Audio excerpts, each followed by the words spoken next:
اور اب خبریں تفصیل سے۔ لکھیم پور کھیری سانحہ معاملے کے ملزم آشیش مشرا کی ضمانت کو چیلنج کرنے والی عرضی پر سپریم کورٹ 15 مارچ کو سماعت کرے گا۔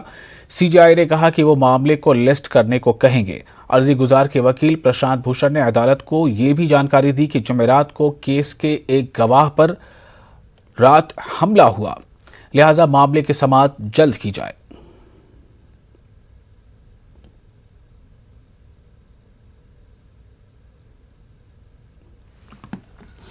بامبے ہائی کورٹ نے نواب ملک کی گرفتاری کو چیلنج کرنے والی عرضی پر اپنا فیصلہ محفوظ رکھا ہے۔ اس معاملے میں فیصلہ منگل کے روز آنے کی توقع ہے۔